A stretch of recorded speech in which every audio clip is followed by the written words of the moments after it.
The plane dropped. Not the gentle dip of turbulence that makes your stomach flutter. Not the controlled descent before landing. This was a sickening, violent plunge that sent Isla Morin's body slamming against her seatbelt so hard she couldn't breathe. Her laptop flew past her face. A briefcase exploded open, scattering papers that swirled through the cabin like confetti at the world's worst party. Someone was screaming. Maybe it was her. Across the aisle, Sebastian Ashbourne gripped his armrests, his knuckles bone-white against his brown skin. For once, his perfectly composed face showed something real, pure, raw fear. The engines shrieked. The nose of the private jet pitched forward at an angle that defied everything Isla knew about physics and survival. Through the window she saw nothing but green. Dense, endless green rushing up to meet them. "Brace!" The pilot's voice cracked over the intercom, barely audible over the screaming metal and howling wind. Isla tucked her head between her knees, her long braids falling forward, arms wrapped around her legs. This was it. 28 years old and she was going to die in a metal tube with the man she hated most in the world. The irony would have been funny if she wasn't absolutely terrified. The first impact threw her against the seatbelt so violently she felt something crack in her ribs. The second impact snapped her head sideways. The third impact brought darkness. When Isla opened her eyes, everything was wrong. The cabin was tilted at a 45-degree angle. Smoke curled through shattered windows. Her left arm screamed with pain that made her vision blur. Blood dripped from somewhere on her head, warm and sticky, running down her temple. The smell hit her next. Fuel, burning plastic, pine trees, and something else she didn't want to identify. "Hello?" Her voice came out as a whisper. She tried again louder. "Hello? Is anyone?" Movement across the aisle. Sebastian pulled himself upright, blood streaming from a gash above his eye. His expensive gray suit was torn, one sleeve completely ripped away. But he was alive. His dark eyes found hers through the smoky chaos. "Don't move yet," he said, his voice hoarse but steady. "Check yourself first. Can you feel your legs?" Isla wiggled her toes. Pain shot through her left arm, but her legs responded. "Yes, my arm is hurt. I think it's broken." Sebastian unbuckled carefully, testing his own body. He stood, swaying, and had to grab a seat to steady himself. "We need to get out. Now, the fuel." He didn't finish the sentence. "You didn't have to." Isla fumbled with her seatbelt with her good hand. The mechanism was jammed. Panic clawed at her throat. Sebastian moved toward her, navigating the tilted cabin with careful steps. He reached her seat and worked the buckle, his fingers surprisingly gentle despite the urgency. "Got it," he said, and the belt released. He helped her stand. Her left arm hung useless, pain pulsing with every heartbeat. Sebastian wrapped his good arm around her waist, supporting her weight as they moved toward the emergency exit. The door had been torn partially off during the crash, leaving a gap just wide enough to squeeze through. "The pilot," Isla said suddenly, looking toward the cockpit. "And Jamie. Where's Jamie?" Jamie Chin had been the only other passenger, Sebastian's personal assistant who'd been traveling with them to the Seattle conference. Sebastian's jaw tightened. He'd already looked. Isla could see it in his face. "We need to go," he said quietly. "Right now." They climbed through the gap in the fuselage. Isla bit back a scream as she jarred her broken arm. Then they were out, stumbling down the crumpled wing, sliding onto moss-covered ground. Sebastian pulled her away from the wreckage, moving as fast as her injuries allowed. 30 feet. 50 feet. He didn't stop until they were behind a massive fallen log. They collapsed against it, both breathing hard. Isla looked back at the plane, really seeing it for the first time. The nose was completely crushed, buried in earth and trees. The tail section had broken off entirely and was nowhere in sight. One wing pointed skyward at an unnatural angle. The whole thing looked like a child's toy that had been stepped on. "We're alive," Isla whispered, not quite believing it. Sebastian nodded slowly, his hand pressed against his ribs. "We're alive." They sat in silence for a moment, the reality settling over them like a heavy blanket. Around them, the forest was dense and green and utterly silent except for the crackle of small fires still burning in the wreckage. No roads. No buildings. No people. Just trees stretching endlessly in every direction. "How far off course were we?" Isla asked. "I don't know. The storm pushed us pretty far before." Sebastian trailed off. "I wasn't watching the instruments. I was working." Of course he was.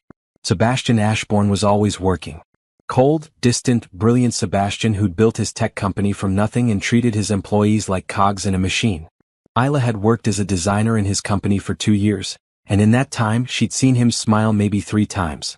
He'd criticized her work, pushed her deadlines, and barely acknowledged her existence outside of project reviews.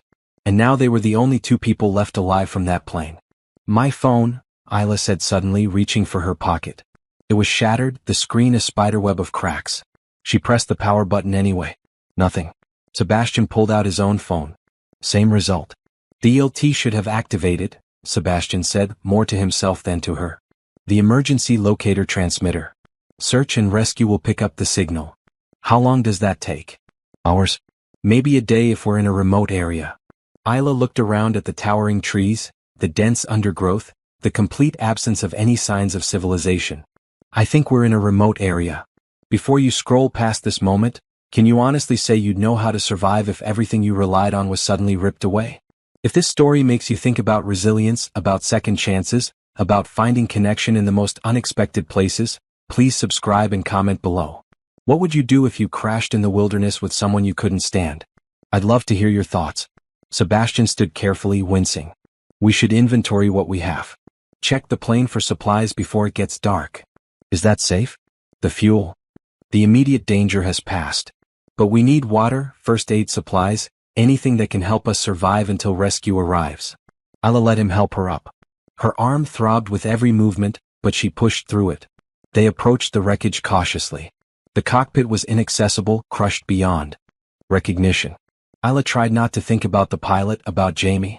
She couldn't think about that right now. She'd fall apart. The passenger cabin was more accessible.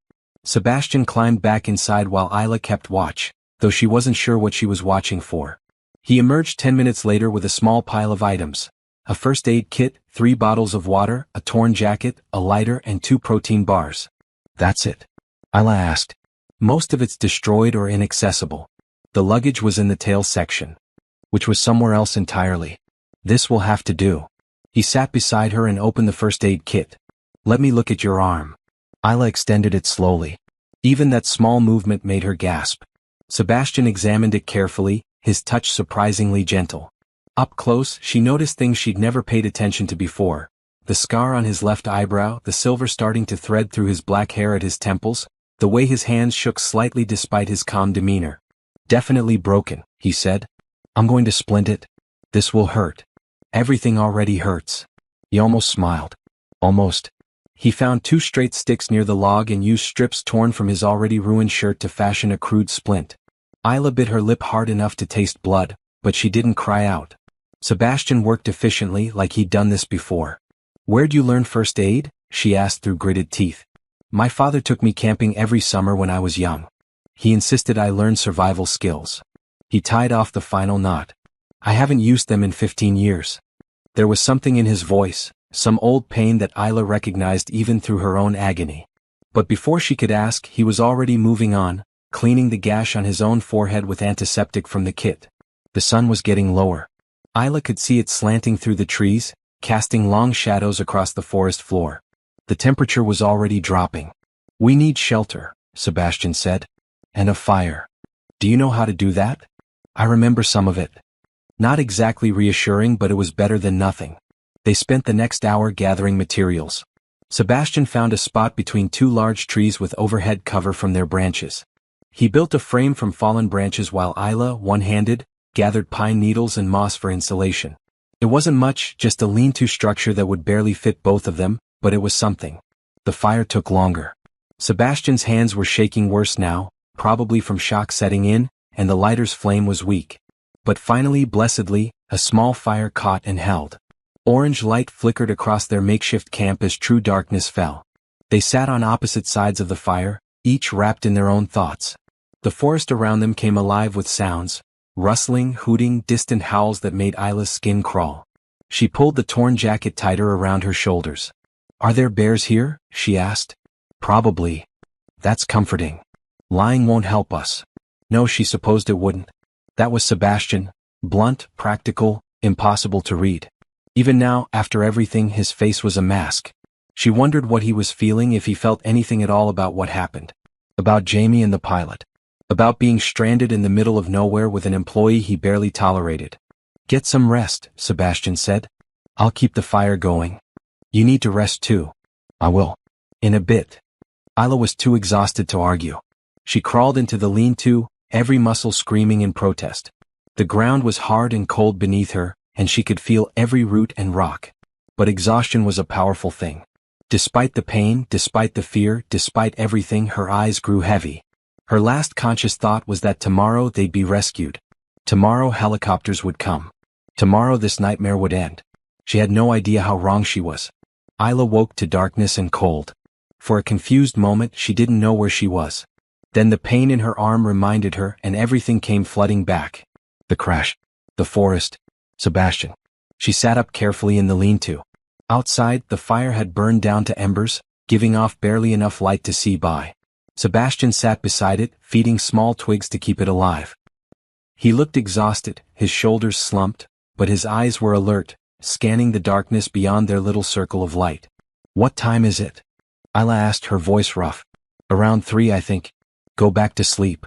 Have you slept at all? Someone needs to watch the fire. Isla crawled out of the shelter, ignoring the protest from her body. She sat beside Sebastian, close enough to feel the heat from the flames. The night air was frigid, making her shiver despite the jacket. We can take turns, she said. You need rest too. I'm fine. You're not fine. None of this is fine. The words came out sharper than she intended, but Isla was too tired and scared to care about maintaining professional courtesy. Stop acting like you're some kind of machine. You're hurt. You're exhausted. You're human even if you usually pretend otherwise. Sebastian looked at her, really looked at her for the first time since the crash. Something flickered in his eyes, gone too quickly to identify. You really don't like me, do you? Does it matter right now? No. I suppose it doesn't. He poked at the fire with a stick. For what it's worth, I know I'm not an easy person to work for. It was possibly the closest thing to an apology she'd ever heard from him. Isla didn't know what to say to that, so she said nothing. They sat in silence, listening to the forest sounds. An owl hooted somewhere close by. Something small scurried through the underbrush. Why did you become a designer? Sebastian asked suddenly. The question surprised her. Why do you care? We might be here a while. Might as well know something about the person I'm stranded with. Fair enough. Isla pulled the jacket tighter. My grandmother was a seamstress. She used to make all my clothes when I was little. Beautiful dresses with patterns that told stories. She said clothes weren't just fabric, they were identity. Expression. Art. Isla smiled at the memory. When she got sick, I was 14. I sat with her and she taught me everything she knew. After she passed, I kept designing. It was like keeping a piece of her alive. That's why you fought me so hard on the Morrison project, Sebastian said. When I wanted to cut costs on materials. You wanted to use cheap synthetic fabric that would fall apart in 6 months. That's not design, that's waste. It would have increased profit margins by 18%. At the cost of everything that matters. Sebastian was quiet for a long moment. You're right. It would have been waste. Isla stared at him. Sebastian Ashbourne admitting he was wrong? Maybe she'd hit her head harder than she thought. My turn, she said. Why do you care so much about profit margins?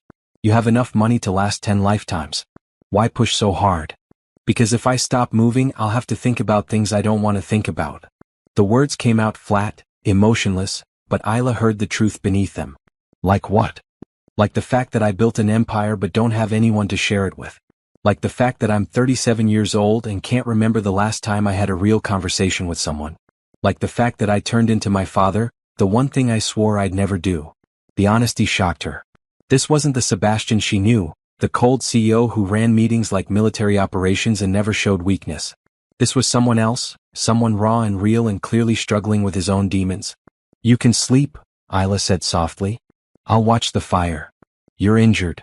And you're dead on your feet. Lie down. That's an order from your employee. The corner of his mouth twitched. Almost a smile. That's not how chain of command works. Chain of command went out the window when we crashed. Now we're just 2 people trying not to die. So lie down, Sebastian. He studied her face, then nodded. 2 hours.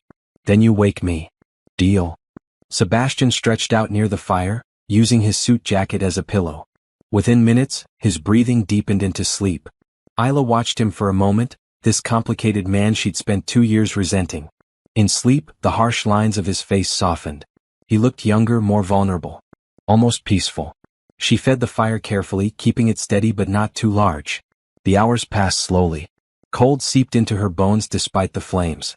Every sound made her jump. The snap of a twig, the rustle of leaves, the distant cry of some night creature. The forest was alive in ways the city never was, and not all of it felt friendly. When gray light finally began filtering through the trees, Isla had never been so grateful to see dawn.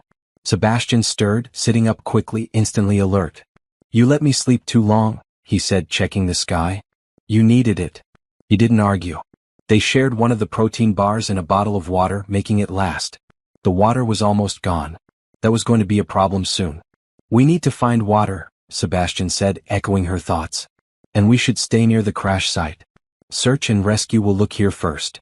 What if they don't come today? Then we survive another night. And another after that if we have to." He stood, testing his balance. "But we need water. There's a stream somewhere nearby. I can hear it." Isla listened. At first she heard nothing but wind and birds. Then, faintly, she caught it, the distant sound of running water. They gathered what few supplies they had and set out. Walking was harder than Isla expected. Her whole body ached from the crash, and her broken arm throbbed with every step. The forest floor was uneven, full of hidden roots and rocks. Several times she stumbled, and each time Sebastian caught her, steadying her with a hand on her good arm. The stream was about half a mile from their camp, a clear ribbon of water running over smooth stones. Isla wanted to drink immediately, but Sebastian stopped her. "We need to boil it first," he said. "Bacteria." They filled the water bottles and headed back to camp. The walk back seemed longer, harder. By the time they reached their lean-to, Isla was shaking with exhaustion. Sebastian heated water over the fire in a small metal cup they'd salvaged from the plane, waited for it to cool, then handed it to her. "Small sips," he instructed. The water tasted like smoke and metal, but Isla didn't care. It was the best thing she'd ever drunk. They took turns boiling and drinking until both bottles were full of treated water. "Now what?" Isla asked. "Now we wait. We keep the fire going so search planes can see the smoke. We stay visible. We survive." It sounded simple when he said it like that.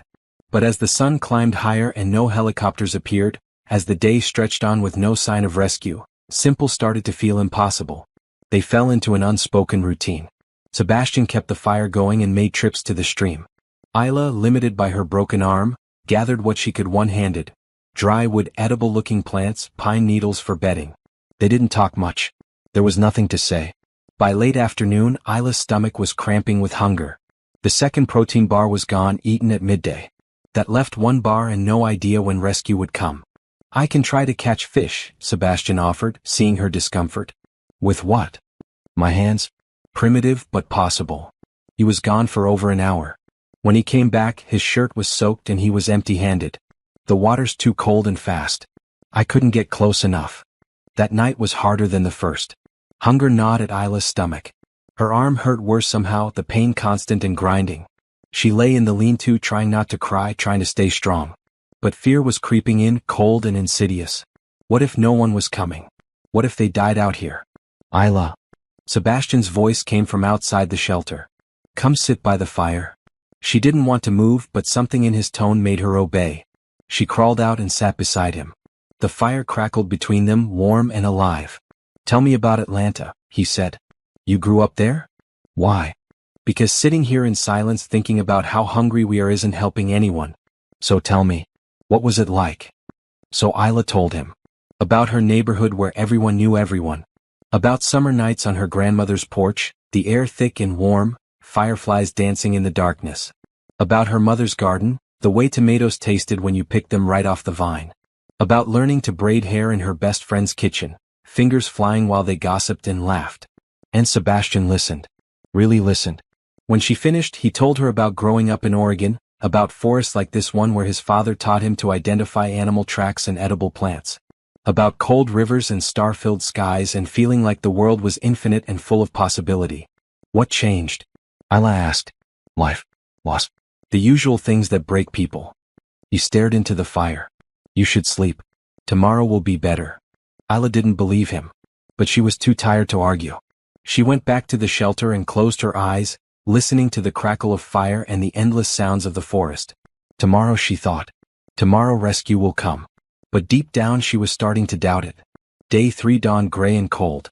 Isla woke to the smell of smoke and something else, something that made her stomach growl. She crawled out of the lean-to to find Sebastian crouched by the fire, roasting something on a stick. "What is that?" she asked. "Grubs. I found them under some bark." He held one out to her. "Protein." Isla's stomach turned. The grub was pale and segmented, curled like a tiny shrimp. But her hunger was stronger than her disgust. She took it, closed her eyes and ate. It tasted earthy and bitter, but she forced it down. "There's more," Sebastian said, pointing to several more roasting by the fire. They ate in silence, 6 grubs each. It wasn't enough to fill them, but it was something. When they finished, Sebastian stood and walked to the edge of their camp, staring out into the forest. "No helicopters yesterday," he said. "No search planes. Maybe they're searching a different area first. Maybe." But he didn't sound convinced. Or maybe the ELT wasn't working. Maybe they don't know where we are. "So what do we do?" Sebastian turned to face her. "We can't stay here indefinitely. We have almost no food, and even with the stream, we're not getting enough calories to sustain us. If rescue doesn't come today, we need to consider moving." "Moving where?" "We don't know where we are. Water flows downhill. Streams lead to rivers. Rivers lead to civilization. If we follow the stream, eventually it'll take us somewhere." The logic made sense, but the thought of leaving their camp, of walking deeper into this endless forest, terrified Isla. What if search and rescue comes while we're gone? That's the risk. But if we stay here and no one comes, we'll starve in a few days. Sebastian's face was grim. "I don't see another option." They spent the morning preparing. Sebastian made a crude crutch from a forked branch to help Isla walk with better balance. They filled both water bottles and tucked them into pockets. The remaining protein bar went into Sebastian's jacket. The first aid kit, lighter, and torn jacket were divided between them. Before they left, Sebastian built up the fire as large as he dared, hoping the smoke might still attract attention. Then they turned toward the sound of running water and started walking. The forest was dense and hostile. Thorny bushes grabbed at their clothes. Fallen logs blocked their path. The ground was uneven, full of hidden holes that could twist an ankle. Isla's arm throbbed with every step, and within an hour she was drenched in sweat despite the cool air. Sebastian set a slow pace, checking on her constantly. When she stumbled, he was there. When she needed to rest, he didn't complain. This patient, attentive version of him was so different from the boss she knew that Isla kept expecting him to snap back into his cold corporate persona. But he didn't. "Tell me about your family," Sebastian said as they walked. "Besides your grandmother." "Why do you want to know?" "Because talking makes the walking easier. And because I've worked with you for 2 years and don't know anything about your life." Isla was quiet for a moment, then began. "My mom's a nurse. Works double shifts at Grady Hospital. My dad left when I was 12. Haven't seen him since. I have a younger brother, Dante. He's in college now, studying engineering." She smiled despite the pain. "He's brilliant. Annoying but brilliant. They must be worried about you. Probably losing their minds." The thought made her chest tight. "My mom, she always worries. Every time I fly, she makes me text when I land. She's probably been calling my phone non-stop." "My business partner, Marcus, will be handling the crisis," Sebastian said. "He's good at that. Efficient." "Do you have family? Parents? Siblings?" Sebastian's jaw tightened. "I had a sister, Grace. She died 10 years ago. Car accident. My parents split up after that. My father lives in Montana now. We don't talk much." "I'm sorry." "Life goes on. That's what everyone says, right? Time heals. You learn to cope."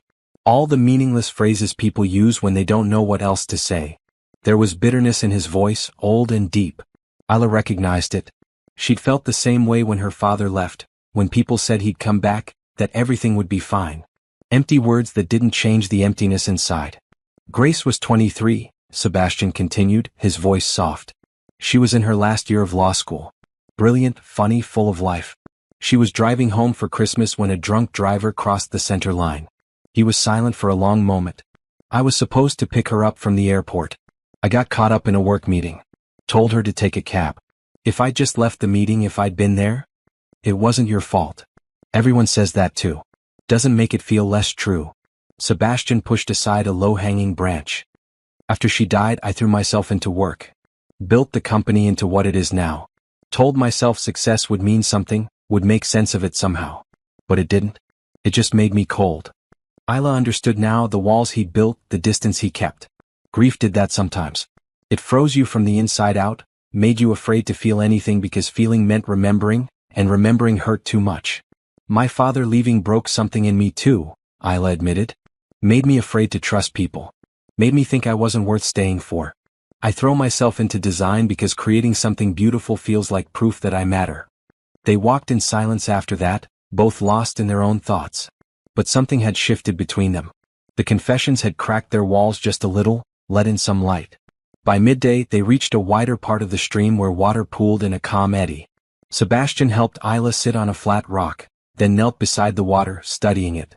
I'm going to try again, he said. For fish. This time he succeeded. After 20 minutes of patient stillness, he grabbed a small trout with his bare hands and tossed it onto the bank. Isla laughed, actually laughed at the surprised look on his face. You did it. I did it. He looked almost boyish in his pride. They built a small fire and cooked the fish on flat stones. It was tiny, barely a few bites each, but it tasted like heaven. Real protein. Real food. They ate slowly, savoring every morsel. You know, Isla said, licking her fingers, you're not as terrible as I thought you were. High praise. I'm serious. Out here you're different. More human. Out here I don't have to be the CEO. Don't have to maintain the image. Sebastian looked at her. Out here I can just be Sebastian. It's been a long time since I was just Sebastian. I like just Sebastian better than CEO Sebastian. So do I. They rested for another hour, then continued walking. The stream grew wider, faster. The forest around them began to change, the trees taller, the undergrowth thicker. By evening they'd covered maybe 4 miles. It felt like 40. They made camp in a small clearing near the water. Sebastian built another fire while Isla gathered pine boughs for bedding. Her arm was screaming now, the pain constant and fierce. She was pretty sure the splint had loosened during the walk. Let me look, Sebastian said when he noticed her cradling it. He redid the splint carefully, his hands gentle but efficient. This close, Isla could see the exhaustion in his face, the lines around his eyes, the pallor beneath his brown skin. He was running on empty, same as her. Thank you, she said softly. For what? For not giving up. For keeping me going. We're keeping each other going. He tied off the splint. That's how survival works. Nobody does it alone. That night they shared the last protein bar, splitting it down the middle. It was gone in 3 bites, leaving them still hungry. But they had water, they had fire, and they had each other. It was enough. It had to be enough. Isla lay down near the fire, close enough to feel its warmth. She was so tired her bones ached. Sebastian sat nearby, keeping watch like always. Sleep, she told him. I'll wake you in a few hours. You need rest more than I do. Sebastian, we're not doing this again. Sleep. That's an order. This time he smiled, really smiled. It transformed his face, made him look younger and less burdened. You're very bossy for someone who works for me. Worked. Past tense. Pretty sure I'm fired after arguing with the CEO this much. Probably. He lay down on the other side of the fire. But I'll write you a good reference. Isla laughed and it felt good. Normal. Human. For just a moment, the forest didn't seem quite so hostile. As she drifted toward sleep, she thought about what he'd said. Nobody survives alone. Maybe that was true. Maybe that's what she'd been missing all along, trying to do everything herself, afraid to depend on anyone after her father left. Maybe trust wasn't weakness. Maybe needing someone wasn't failure. Maybe, just maybe, she and Sebastian could survive this together. Day 5 arrived with rain. Not the gentle spring rain that kisses your face and makes everything smell green. This was cold, relentless rain that soaked through their clothes in minutes and turned the forest floor into slippery mud. Isla woke to water dripping through the pine branches they'd piled overhead, each drop like an icy finger against her skin.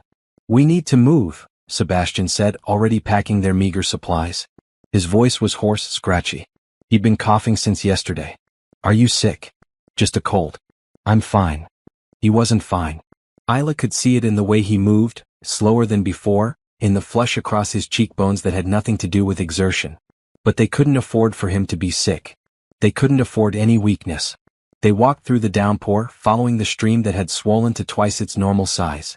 The current rushed fast and angry, carrying branches and debris. Lightning flashed in the distance, followed by thunder that shook the ground. Isla had never felt so small, so vulnerable. Her splint was soaked, loosening again. Her arm throbbed in time with her heartbeat. Every step was agony, but she kept moving because stopping meant giving up, and she refused to give up. Not when Sebastian was pushing himself despite being obviously ill. Not when they'd come this far. By midday, Sebastian's cough was worse. He tried to hide it, turning away, but Isla heard the rattle in his chest. When he stumbled for the third time, she grabbed his good arm. "We're stopping," she said. "We need to keep moving. We need shelter. You're sick and we're both exhausted." Isla scanned the area. There.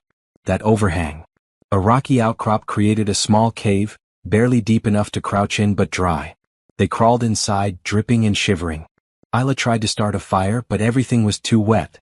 The lighter sparked uselessly against sodden wood. "Let me," Sebastian said, taking it from her. He worked for 15 minutes, patient despite his shaking hands, nursing tiny flames until finally, impossibly, a small fire caught. They huddled around it, so close their shoulders touched, trying to absorb what little heat it gave off. "You should tell me about your company," Isla said, trying to distract him from his coughing. "How you started it. It's not interesting. Everything's interesting when you're sitting in a cave in the rain waiting to die. We're not going to die. Tell me anyway." Sebastian was quiet for a moment, staring into the flames. When he spoke, his voice was soft, almost distant. "I started it right after Grace died. Couldn't stand being still, couldn't stand the silence. I took the inheritance my grandmother left me and built something, anything, to fill the void. Tech made sense. It was logical, controlled. I could lose myself in code and algorithms and forget that my sister was gone. Did it work? For a while. The company grew fast. I worked 18-hour days, 7 days a week. Hired the best people, pushed them hard, pushed myself harder. We became successful, then very successful. By the time I was 30, I had more money than I knew what to do with." He coughed hard, then continued. "But success didn't fill the void. It just made it bigger, echoing. I'd built an empire but forgotten how to be human. Is that why you're so cold at work?" "I'm not cold. I'm protected." Sebastian looked at her. "If I don't let people in, they can't leave. Can't die. Can't hurt me. That's not protection. That's a prison. Maybe. But it's a safe prison. Safe and lonely." Sebastian didn't argue. They sat in silence, listening to the rain drum against the rocks outside their shelter. The fire crackled and popped, sending up tiny sparks that disappeared into darkness. "I pushed people away too," Isla admitted. "After my dad left. Made myself small, tried not to need anyone. Figured if I didn't ask for much, people might stay. Didn't work though. Just made me invisible." "You're not invisible. Your designs, they're bold, vibrant. Full of life. That's how I wished I could be. Brave enough to take up space. Confident enough to be seen." She pulled the wet jacket tighter around her shoulders. "But in real life I stay quiet. Don't argue. Don't push back. Just do what I'm told and hope that's enough." "You pushed back on the Morrison project. Because bad design is worse than being fired. Some things matter more than safety." Sebastian smiled slightly. "I'm glad you pushed back. You were right. About the materials, about the vision. About all of it. Are you saying I was right and you were wrong? Don't let it go to your head." Isla laughed, then immediately regretted it as the movement jarred her arm. Sebastian noticed. "Let me check the splint," he said. He redid it again, working by firelight, his movements slow and careful. His hands were warm against her cold skin. When he finished, he didn't immediately pull away. His fingers rested gently on her wrist, just above the splint, as if checking her pulse.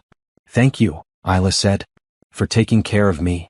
You've been taking care of me too. Keeping watch. Gathering wood. Keeping me sane. Is that what we're calling this? Sanity? Close enough." They stayed like that for a moment, his hand on her wrist, neither pulling away. The cave felt smaller suddenly, more intimate. Isla was aware of his breathing, the warmth of his body beside hers, the way the firelight cast shadows across his face. Then Sebastian coughed again, breaking the moment, and pulled back. "You should sleep. I'll keep watch. You need rest more than I do. You're sick. I've been sick before. I'll survive. Sebastian. Please. Let me do this." There was something in his voice, a plea that went deeper than just keeping watch. He needed to feel useful, needed to protect her. Isla understood that need, had felt it herself. So she nodded and curled up near the fire, using the damp jacket as a pillow. But she didn't sleep, not really. She lay there listening to the rain, to Sebastian's labored breathing, to the crackle of flames. And she thought about this man she'd worked with for 2 years but never really known. This complicated, wounded, brilliant man who was slowly revealing himself layer by layer. She thought about his sister, about the guilt he carried, about the walls he'd built to protect himself from more loss. She thought about her own walls, her own fears, her own carefully constructed defenses. Out here those walls were crumbling. Out here pretending didn't work. Isla? Sebastian's voice was soft. Yeah. I'm glad you're here. I mean, I'm not glad we crashed. But if I had to be stranded with someone, I'm glad it's you. Her chest tightened. I'm glad it's you too. Even though you're a terrible boss. Fair assessment. But a decent human being. High praise from someone who hated me a week ago. I didn't hate you. I just didn't understand you. She turned to look at him across the fire. I understand you better now. And you're not as scary as you pretend to be. You're just hurt. We both are. Sebastian held her gaze for a long moment. Something passed between them, unspoken but real. Understanding. Connection. The beginning of something neither could name yet. The rain continued through the night, relentless and cold. But inside their small cave, beside their small fire, Isla felt warmer than she had in days. Not from the flames but from something else entirely. Something that felt dangerously like hope. The rain didn't stop. Day 6 dawned gray and miserable, the storm still raging overhead. Sebastian's cough was worse, deep and wet, shaking his whole body. When Isla felt his forehead, it was burning hot. You have a fever, she said, fear creeping into her voice. It's fine. I can walk. He tried to stand and immediately swayed, catching himself against the cave wall. Isla grabbed his arm. You're not walking anywhere. We're staying here until the storm passes and you're better. We need to keep moving. Need to find help. Sebastian, you're sick. Really sick. If we push now, you'll only get worse. Isla guided him back down to sit by the fire. We rest today. Tomorrow we'll reassess. She expected him to argue, to insist they couldn't afford to lose time. But he just nodded, his strength clearly depleted. That scared her more than anything. Sebastian always pushed, always insisted. For him to give in meant he was in bad shape. Isla built up the fire as much as their dwindling would allowed. She made Sebastian drink boiled water even though he protested it was too much of their supply. She found leaves that looked similar to ones her grandmother used to make tea for colds and steeped them in hot water, hoping it would help. You don't have to do this, Sebastian said, his voice rough. Yes, I do. You've been taking care of me since we crashed. Now it's my turn. Your arm is broken. And you have one good arm too. We're quite a pair. She handed him the makeshift tea. Drink. He drank, grimacing at the bitter taste. Then he lay back, closing his eyes. Isla watched the rise and fall of his chest, the way his jaw clenched against the coughing, the vulnerability in his face that he never showed in the corporate world. This was the real Sebastian Ashbourne. Not the cold CEO, not the demanding boss. Just a man who was sick and scared and trying so hard to stay strong. The day passed slowly. The storm intensified, lightning splitting the sky, thunder so loud it seemed to shake the mountain itself. Wind howled through the trees, bending them nearly double. Isla kept the fire going, kept Sebastian hydrated, and tried not to think about how bad this could get. By afternoon, Sebastian was delirious with fever. He mumbled about Grace, about business deals, about things that made no sense. Isla sat beside him, wiping his forehead with a damp cloth torn from his ruined shirt, talking to him even though she wasn't sure he could hear her. You're going to be okay, she said over and over like a prayer. We're going to get through this. Both of us. Together. As evening approached, the storm reached its peak. Rain lashed against the rocks with such force that water began pooling inside their shelter. Isla tried to dig a channel to divert it, but her one good hand could only do so much. Within an hour they were sitting in 2 inches of cold water. We have to move deeper in, Isla said, though Sebastian was too out of it to respond. She helped him crawl further into the cave, into a narrow space barely big enough for both of them. She couldn't bring the fire, couldn't bring anything but Sebastian and their 2 water bottles. In the darkness, pressed against cold stone with water rising around them, Isla felt panic clawing at her throat. They were going to die here. Sebastian was too sick to go on, and she couldn't carry him or even help him walk far with her broken arm. They were trapped, cold, hungry, and alone. No, she said out loud, fierce. No. We're not dying here. She pulled Sebastian close, wrapping her good arm around him, sharing what little body heat she had. He was shivering violently, his skin burning hot against hers. She talked to him, told him stories about her grandmother, about Atlanta, about her dreams for her design company.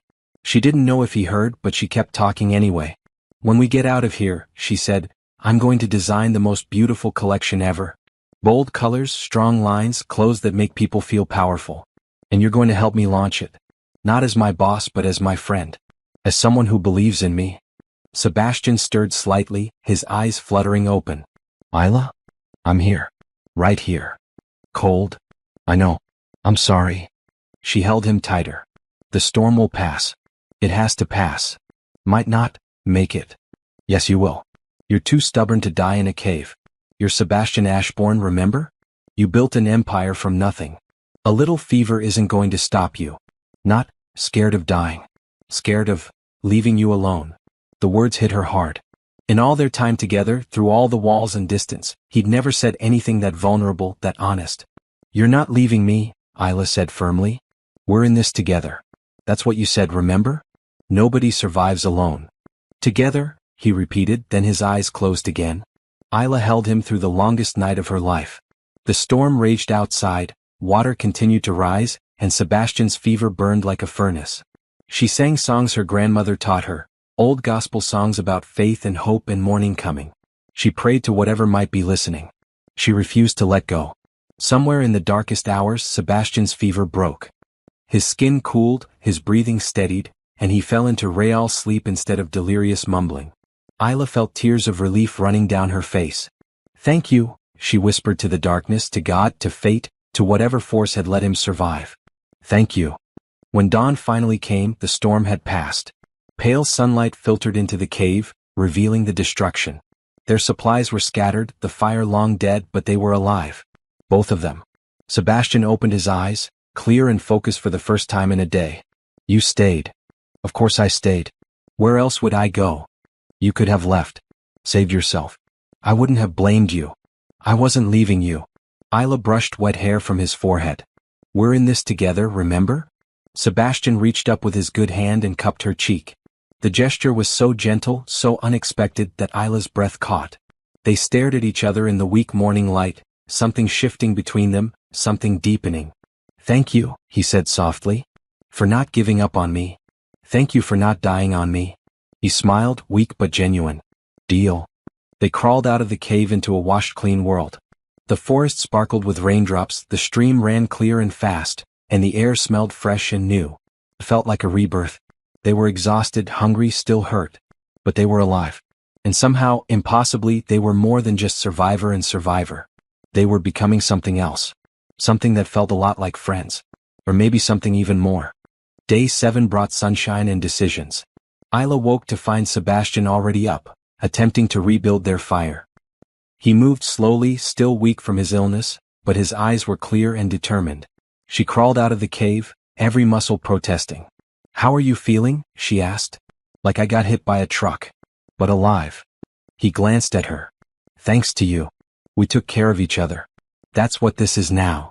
They managed to get a small fire going and boiled water. There was no food left, not even grubs.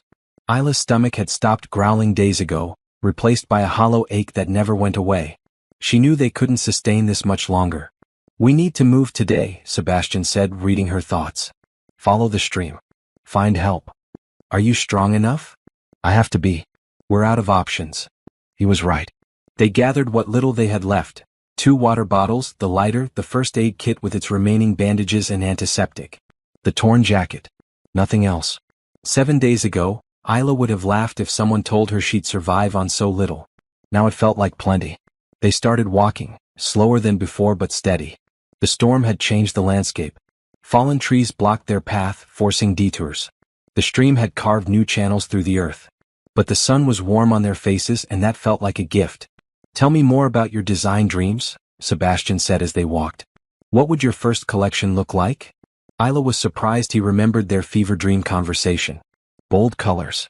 Primary reds and blues. Deep greens. I want pieces that make people feel powerful, beautiful. Not clothes you hide in, but clothes you stand up in. Like armor. Like confidence. She stepped over a log. Everyone deserves to feel confident in their own skin. That's what my grandmother taught me. Clothes are the armor we choose every day. I'd like to see that collection someday. When we get out of here. When not if. The certainty in his voice made her smile. You'll be the first person I show. After I design something that doesn't look like it was made by someone who just survived a plane crash. I don't know. Survival chic might be the next big thing. Isla laughed, genuinely laughed. A week ago she never would have imagined Sebastian Ashbourne making jokes, much less making her laugh. But he was different out here. Softer. More real. They walked for hours, stopping frequently to rest.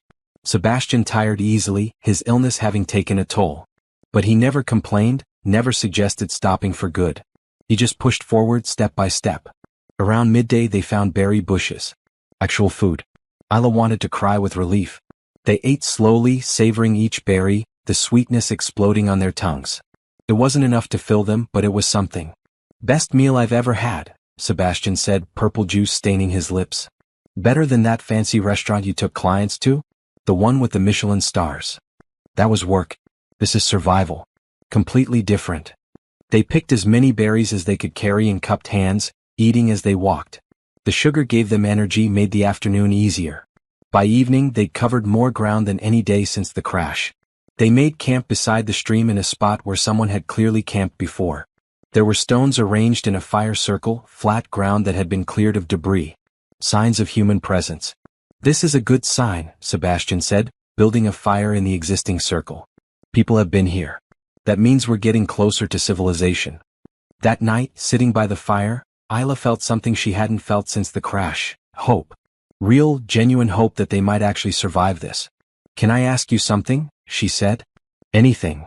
Why did you really become so cold? I know about Grace, but there's something more, isn't there? Sebastian stared into the flames for a long time. The night she died I was in a meeting. A client meeting that could have been rescheduled. But I was obsessed with closing the deal, with proving myself. My phone rang 3 times. I ignored it because I didn't want to seem unprofessional. His voice cracked. The 4th time I answered. It was the hospital. Grace was already gone. Isla reached across the fire and took his hand. That wasn't your fault. I know that here. He tapped his head. But not here. He pressed his other hand to his chest. I decided that day that work would always come first. That caring about people was a liability. If I didn't care, I couldn't be hurt again. But you do care. I've seen it this week. You care deeply. Only with you. Only because I have to. He looked at her. You broke through my walls, Isla. I didn't want you to. I fought it. But you did it anyway. Maybe your walls needed breaking. Maybe they did. He squeezed her hand. Tell me something. When we get back, will you let me help you start your design company? Not as your boss, but as your partner. Someone who believes in you and your vision. You'd do that. I'd be honored. What you described today, that confidence armor, people need that. The world needs that. And I want to be part of making it happen. Isla felt tears welling up. After years of people dismissing her dreams, of being told to be practical, to play it safe, here was someone who believed in her. Someone who saw her vision and wanted to help make it real. Yes, she said. I'd like that. They sat in comfortable silence after that, hands still clasped across the fire. The forest felt less hostile now, more like a place they were passing through than a prison.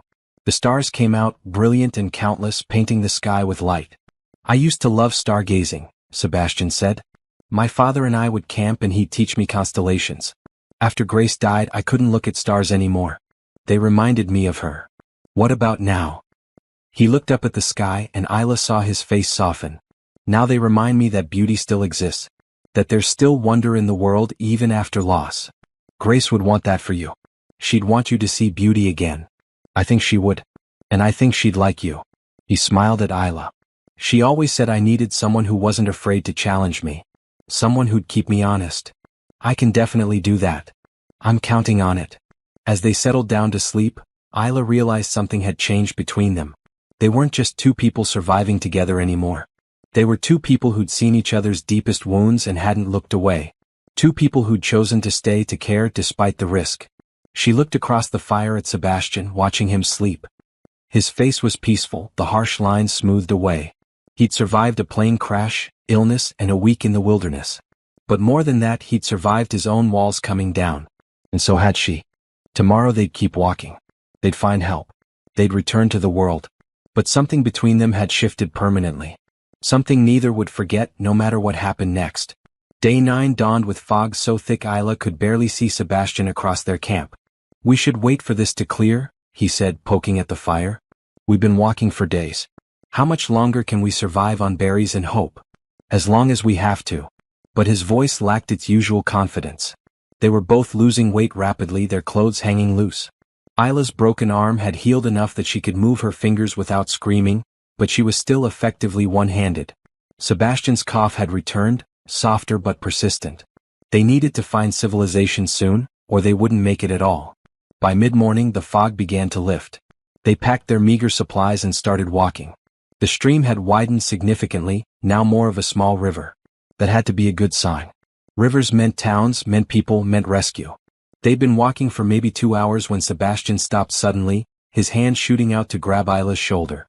"Don't move," he whispered. "What?" Then she heard it. Heavy breathing. The sound of something large moving through the underbrush. She froze, her heart hammering so hard she thought it might burst from her chest. A bear emerged from the trees 30 feet away. Massive, dark brown, terrifyingly close.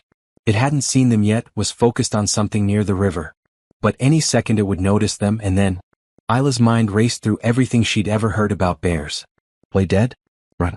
Make yourself big? She couldn't remember, couldn't think past the terror flooding her system. Sebastian slowly moved in front of her, putting his body between her and the bear. The gesture was instinctive, protective. Stupid. If the bear charged, he'd be killed first. The bear lifted its head, sniffing the air.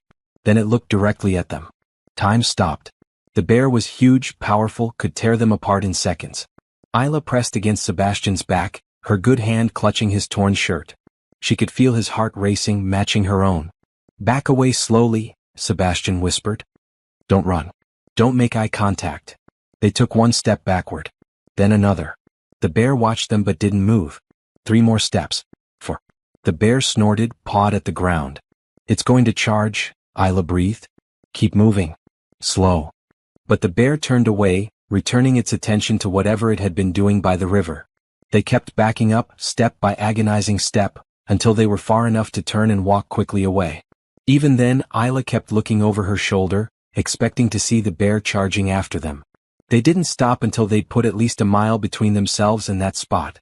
When they finally collapsed against a fallen log, both shaking, Isla realized she was crying.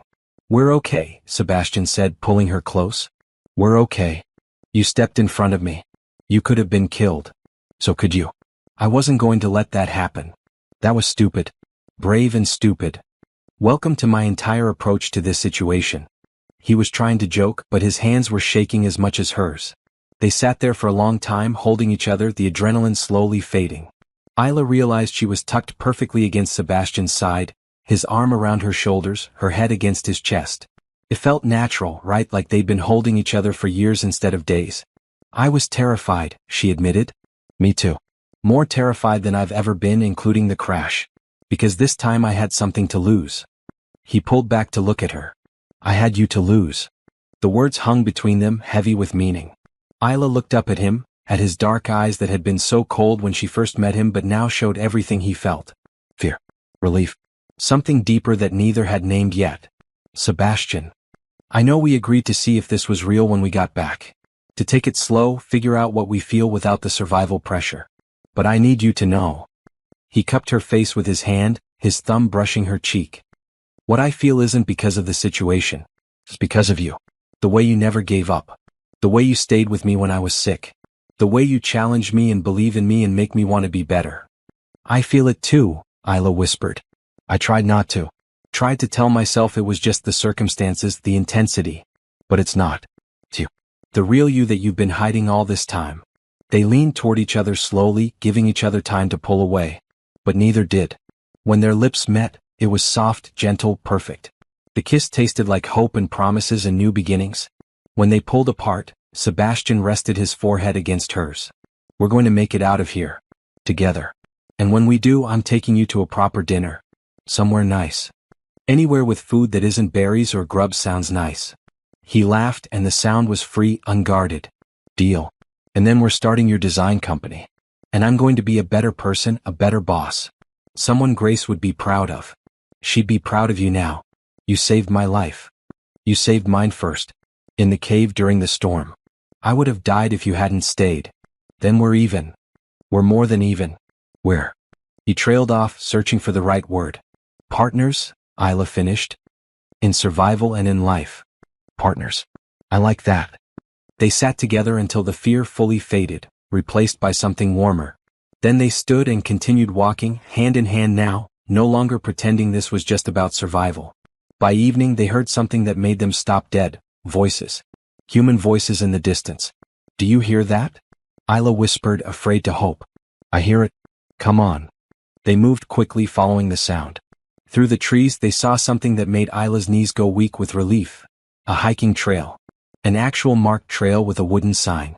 And walking up that trail were two hikers, a man and a woman with huge backpacks and proper hiking gear. Help! Sebastian called out. Please, we need help. The hikers turned, their faces shocked. They rushed over, taking in Sebastian and Isla's torn clothes, their injuries, their obvious exhaustion. What happened to you? The woman asked. Plane crash, Isla said, and her voice broke. 9 days ago. We're the only survivors. Has this story touched your heart yet? Have you thought about what really matters when everything is stripped away? If you're finding yourself moved by Isla and Sebastian's journey from hate to love, from isolation to connection, please take a moment to subscribe and share your thoughts in the comments. What would you do if you were tested like this? Your support helps me create more stories about hope, resilience, and unexpected love. The next hours passed in a blur. The hikers called emergency services on their satellite phone. A helicopter was dispatched. Park rangers arrived with medical supplies and warm blankets and food that tasted like the finest feast. But through it all, Isla and Sebastian never let go of each other's hands. They'd survived the wilderness, survived their own walls and fears. They'd found something neither expected. Real connection. Real love. And they weren't letting go. Not now. Not ever. The rescue helicopter arrived just before sunset on day 9. Isla had never heard a more beautiful sound than those spinning rotors. She stood beside Sebastian on the hiking trail, wrapped in an emergency blanket the rangers had provided, and watched as the helicopter descended into a clearing 50 yards away. This is real, she said, gripping Sebastian's hand tighter. We're actually going home. We're going home. He pulled her close, pressing a kiss to her forehead. Together. The paramedics rushed over with a stretcher, but both Isla and Sebastian refused it. They'd walked this far. They'd walked the last 50 yards too. The helicopter was loud, cramped, and the most wonderful thing Isla had ever experienced. A paramedic checked their vital signs, wrapped Isla's arm in a proper splint, gave them both 4 fluids for dehydration. But mostly he just shook his head in amazement. 9 days in the wilderness with those injuries, he said. You two are incredibly lucky. And tough. Lucky didn't begin to cover it. But Isla didn't have words for what they were. Survivors. Warriors. Something more than either of those things. The flight to the hospital took 30 minutes. Sebastian held her hand the entire time, neither speaking, just existing in this space between their ordeal and their return to normal life. Out the window, Isla saw the forest stretching endlessly below them. Somewhere down there was the plane wreckage, their lean-to, the cave where they'd survived the storm. It looked different from up here. Smaller. Less hostile. The hospital was chaos. Doctors, nurses, bright lights, so many people talking at once. Isla was whisked into an exam room, separated from Sebastian for the first time since the crash. She panicked slightly, looking around frantically for him. He's right next door, a nurse said kindly. We just need to assess you both separately. You'll see him soon. They x-rayed her arm, confirming it was broken but healing reasonably well considering. They treated her cuts and scrapes, gave her antibiotics and pain medication, hooked her up to more 4 fluids.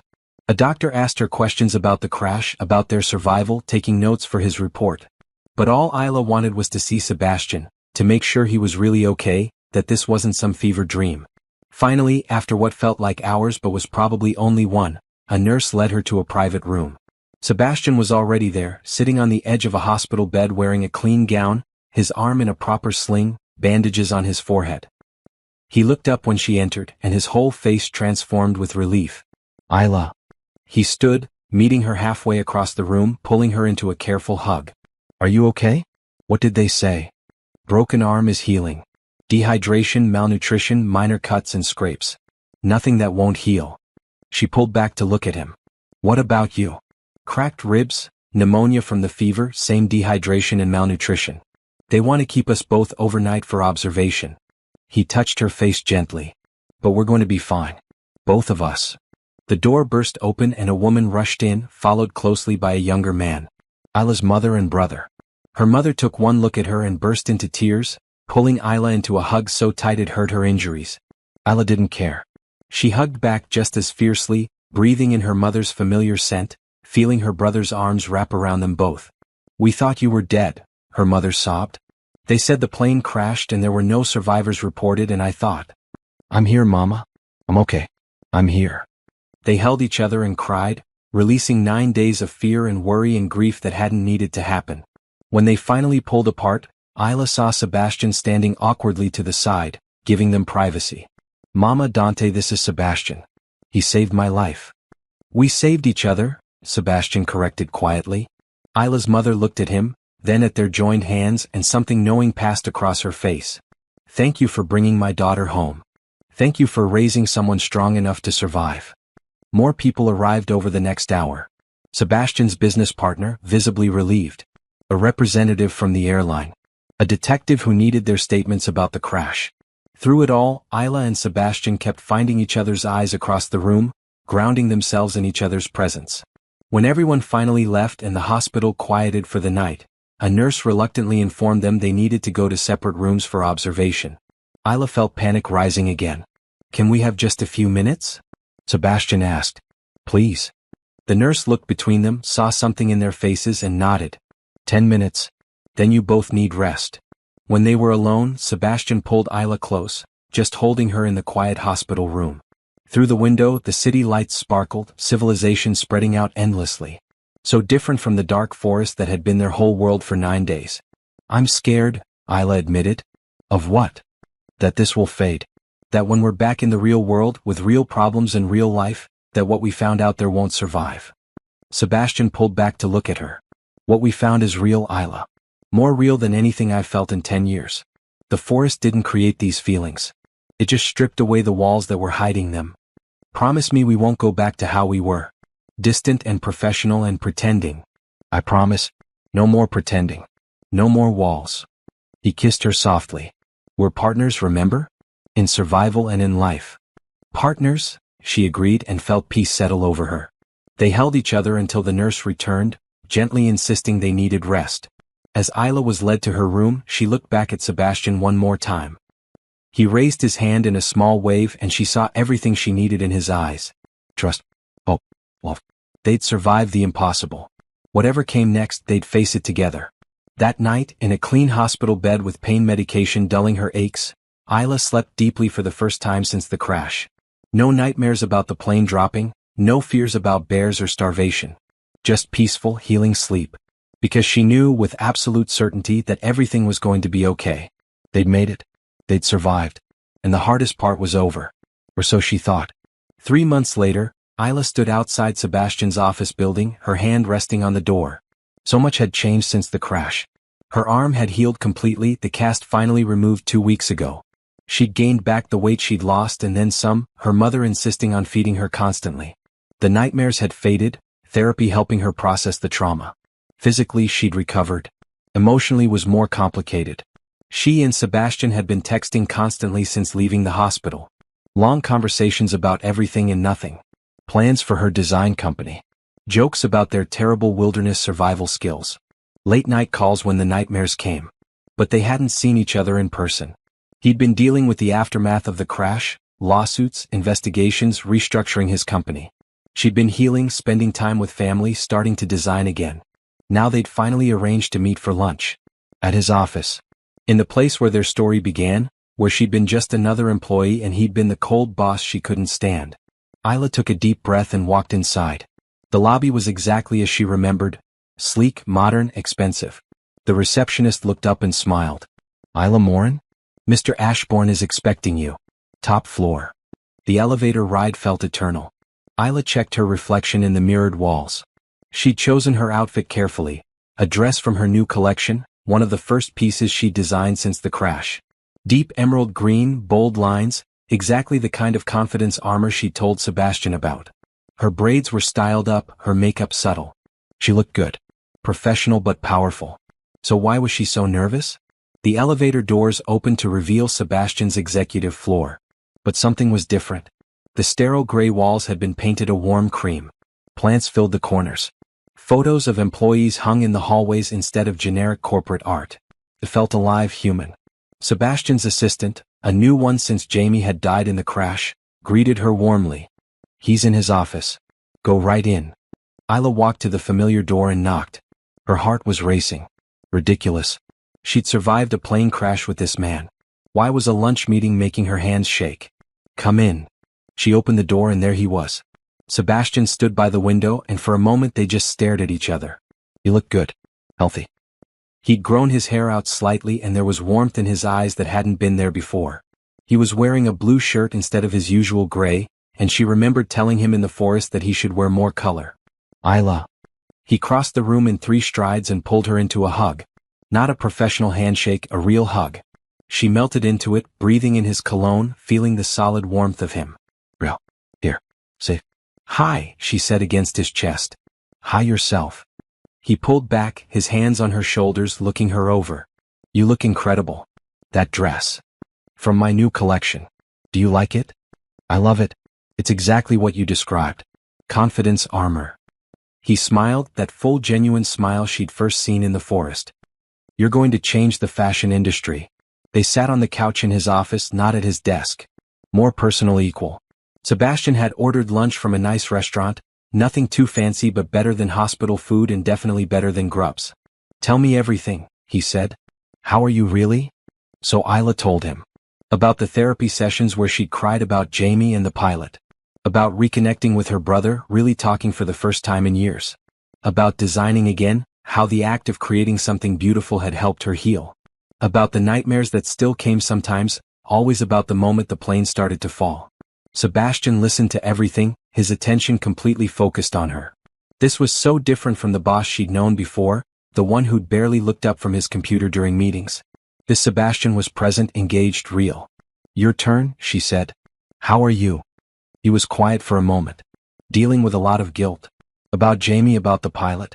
About the fact that I survived when they didn't.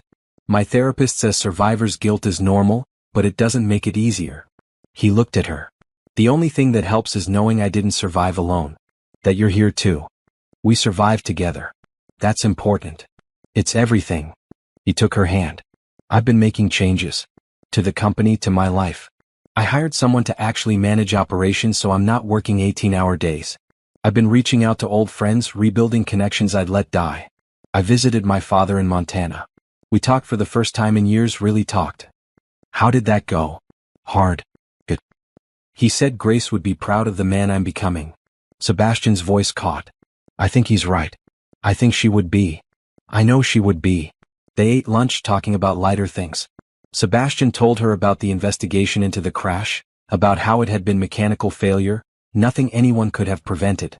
Isla told him about her brother's new girlfriend, about her mother's garden that was producing more tomatoes than anyone knew what to do with. But underneath the casual conversation was something deeper. A pull between them, magnetic and undeniable. Every time their hands brushed, reaching for the same dish, Isla felt it. Every time their eyes met and held, she felt it. "I've missed you," Sebastian said suddenly. "These 3 months, even with all the texting and calls, I've missed being in the same room as you." "I've missed you too. It's strange. We only spent 9 days together, but they were the most intense 9 days of my life. Now regular life feels too slow, too separate." "I know exactly what you mean." He set down his fork. "Can I show you something?" "Of course." He led her to his computer and pulled up architectural plans. "This is the new division I'm creating. Supporting emerging designers, giving them funding and resources to launch their own brands. I was hoping the first designer we work with would be you." Isla stared at the plans. Office spaces, design studios, manufacturing connections, everything she'd need to turn her dreams into reality. "Sebastian, this is not charity. I'm not giving you anything. This is business. You'll have contracts, deadlines, deliverables. But I'll also have your back and I'll make sure you have what you need to succeed." He turned to her. "What do you say? Ready to build your confidence armor empire?" "Yes." Isla was crying now, happy tears. "Yes, absolutely yes." "Good. Because I already signed the lease on a studio space for you. Move-in ready next month." I might have been a little presumptuous. "A little?" She laughed through her tears. You're impossible. I prefer ambitious. He pulled her close. We have 3 months to make up for. I've been patient. I've given us both time to heal. But I need you to know that what I said in the forest about wanting to be with you, I meant every word. I meant every word too. They kissed and it was like coming home. Different from the desperate kiss after the bear incident, more certain, more real. When they pulled apart, Sebastian rested his forehead against hers. Have dinner with me tonight. And tomorrow night. And every night after that until you're sick of me. What if I never get sick of you? Then I'll consider myself the luckiest man alive. That night, they had dinner at a small restaurant that Sebastian knew. Nothing fancy, just good food and good company. They talked for hours, laughing together, telling stories. Around them, the restaurant filled and emptied, people coming and going. But Isla barely noticed anyone else. Her whole world was Sebastian across the table, his hand holding hers, his eyes warm and full of everything she felt. I love you, he said as they walked to his car later. I know it's fast. I know we're still figuring things out. But I loved you in that forest and I love you now. I need you to know that. I love you too. The words felt right true. I think I started loving you the night you told me about Grace. When you let me see the real you. Then I started loving you when you stayed with me during the storm. When you refused to let me die. We saved each other. We saved each other, he agreed. And now we get to build a life together. No more walls. No more pretending. No more walls, Isla promised. Just us being real. They stood in the parking lot, holding each other under the street lights, and Isla felt something settle in her chest. Peace, joy, certainty. This was real. This would last. They'd survived a plane crash. They'd survived the wilderness. They'd survived their own fears and walls. Now they got to survive the best thing of all. Real life, real love, real happiness. Together. 6 months after the crash, Isla stood in her new design studio, surrounded by fabric samples and sketches and the physical manifestation of her dreams. The space was perfect. Large windows flooded the room with natural light. Long work tables held her current projects. A wall of inspiration boards showed her vision for the first collection. And in the corner, a photo of her grandmother watching over everything. This is incredible, her mother said, walking through the studio. Baby, you did it. We did it. Isla looked at Sebastian, who was examining a dress form with one of her designs draped over it. I couldn't have done this without help. You would have found a way eventually, Sebastian said, coming over to wrap an arm around her waist. I just helped speed up the timeline. And provided funding, connections, resources, business expertise. Minor details. Isla's mother watched them with a knowing smile. You two are good together. They were. Better than good. The past 6 months had been a revelation. They dated properly, taking it slow, building their relationship on more than just survival. They'd had fights, disagreements, moments of doubt. But they'd worked through all of it, communicating, compromising, choosing each other every day. Sebastian had changed. The cold CEO was gone, replaced by someone warmer, more engaged. He still worked hard, but now he left the office at reasonable hours. He attended company parties and actually talked to people. He laughed more, smiled more, lived more. And Isla had changed too. She'd found her voice. At work, in her designs, in her relationship. She pushed back when she disagreed, spoke up when something mattered. She'd learned that taking up space wasn't selfish, that her dreams deserved to be pursued, that she was worth staying for. They'd both learned that love wasn't a weakness. It was the strongest thing they had. So, Sebastian said, addressing the small crowd gathered in the studio for Isla's launch party. Her mother and brother. His business partner. Some of Sebastian's employees who'd become friends. A few reporters interested in the designer who'd survived a plane crash. I want to say a few words about Isla and her work. Oh no, Isla muttered, but she was smiling. 6 months ago I was the worst boss you could imagine. Cold, demanding, impossible to please. I treated talented people like machines, valued profit over humanity, and had no idea how to connect with anyone. He looked directly at Isla. Then a plane crash forced me to see what really mattered. And this woman, this brilliant, strong, amazing woman, showed me how to be human again. Isla felt tears welling up. Sebastian continued, his voice warm. Her designs aren't just clothes. They're statements. Declarations of confidence and power and beauty. She calls them confidence armor, and that's exactly what they are. They help people stand up, stand out, take up space. Just like she taught me to do. He raised his glass. To Isla Morin and the beginning of something extraordinary. To Isla, everyone echoed. The party was wonderful. People loved the designs, asked questions, placed orders. Reporters took photos and notes. Isla's mother cried happy tears. Her brother told embarrassing childhood stories. Sebastian stayed at her side the whole time, proud and supportive and clearly in love. As the evening wound down and guests started leaving, Isla found a quiet moment to just breathe. Her first collection was launching. Her company was real. Her dreams were happening. Sebastian came up behind her, wrapping his arms around her waist. Happy. Incredibly. Also terrified. That's how you know it matters. He kissed her temple. You've got this. I believe in you. I know you do. That's everything. They stood together, looking out the studio window at the city below. Somewhere out there was the airport, the place where their journey started. Somewhere beyond that was the forest, the place where they'd fought to survive. All of it had led them here, to this moment, to this life they were building together. I have something for you, Sebastian said, pulling a small box from his pocket. Isla's heart skipped. Sebastian. Relax. It's not that. Not yet, anyway. He grinned.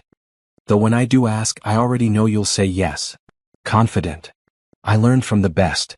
He opened the box to reveal a necklace. A small silver compass on a delicate chain. So you always know which way you're going. And so you remember that sometimes getting lost is how you find what you really need. Isla took the compass, tears streaming down her face now. It's perfect. Like you. He fastened it around her neck. I love you, Isla Morin. I love your strength and your dreams and your beautiful designs. I love how you challenged me and changed me and made me remember how to be alive. I love every single thing about you. I love you too. More than I thought I could love anyone.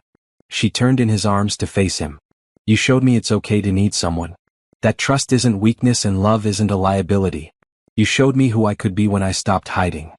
They kissed, soft and sweet and full of promises. Around them, the studio held the future they were building together. Not just her design company but their life. Their partnership. Their love. So what's next? Sebastian asked. World domination through fashion? Obviously. And maybe some actual food? I'm starving. These launch parties are exhausting. I know a place. Best pasta in the city. Lead the way. They walked out of the studio hand in hand into the cool evening air. The city was alive around them, full of possibility and promise. They'd crashed together, survived together, healed together. Now they got to dream together. 3 months later, Sebastian proposed on the anniversary of their rescue. Down on one knee in the same forest clearing where the helicopter had landed, both of them wearing proper hiking gear this time. Isla said yes before he finished asking. 6 months after that, they married in a small ceremony with close friends and family. Isla wore a dress from her own collection, bright red, bold and beautiful. Sebastian wore blue instead of gray and smiled through the entire ceremony. At the reception, Isla's mother hugged them both. I'm so happy for you two. You found each other in the worst circumstances and made something beautiful. We did, Isla agreed, looking at her husband. We really did. That night, lying in bed in their new shared apartment, Sebastian traced the compass necklace she still wore. Remember when you hated me? I never hated you. I just didn't understand you. And now I understand you're the best thing that ever happened to me. Even if it took a plane crash to figure it out. Same. Though I don't recommend that as a relationship strategy. Ella laughed. No, probably not. She turned to face him. Thank you. For what? For not giving up in that forest. For fighting to survive. For letting me in. Thank you for the same. For staying when I was sick. For seeing past my walls. For teaching me how to love again. He kissed her softly. For being my partner in everything. Always, Isla promised. In survival and in life. In survival and in life, Sebastian agreed. They fell asleep in each other's arms, the compass necklace gleaming in the moonlight. Outside, the city hummed with life. Inside, two people who'd lost everything had found each other and built something beautiful from the ashes. A year later, Isla's design company was thriving. She'd expanded to 3 more designers, all getting the same support and resources she'd received. Her confidence armor was making a difference, helping people find their power. Sebastian's company had transformed too. Better work-life balance for employees.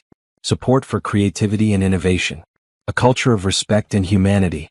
The profits hadn't suffered. If anything, they'd improved. On the anniversary of the crash, they visited the forest together. Not to the crash site that was too remote, too painful, but to a nearby trail to remember and honor what they'd survived. They planted a tree, a memorial for Jamie and the pilot. They said prayers and shared memories. And then they walked hand in hand through the forest that had almost killed them but had instead given them everything. Do you think Grace would approve? Isla asked, knowing who Sebastian was thinking about. I think she'd love you. And she'd be happy I'm finally living again, not just existing. We both are. Living, loving, creating. It's everything. It's everything, Sebastian agreed. They emerged from the forest as the sun set, painting the sky in shades of orange and pink and gold. Beautiful. Hopeful. No. They'd survived the impossible. They'd found love in the darkest place. They'd built a life that mattered, that made a difference, that was full of joy and purpose. And every day they chose each other. Every day they remembered what they'd learned in that forest. That kindness matters, that hope sustains, that love is the strongest force in the world. They walked toward their car, toward their life, toward their future. Together. Always together. Because that's what love is. Not the absence of fear, but the courage to face it with someone by your side. Not the absence of struggle, but the strength to keep fighting together. Not the absence of pain, but the healing that comes from being truly seen and truly accepted. Isla touched her compass necklace and smiled. She knew exactly where she was going. Toward love. Toward dreams. Toward a life more beautiful than anything she'd imagined. And Sebastian was right there beside her, every step of the way. The end was really just the beginning. And it was perfect,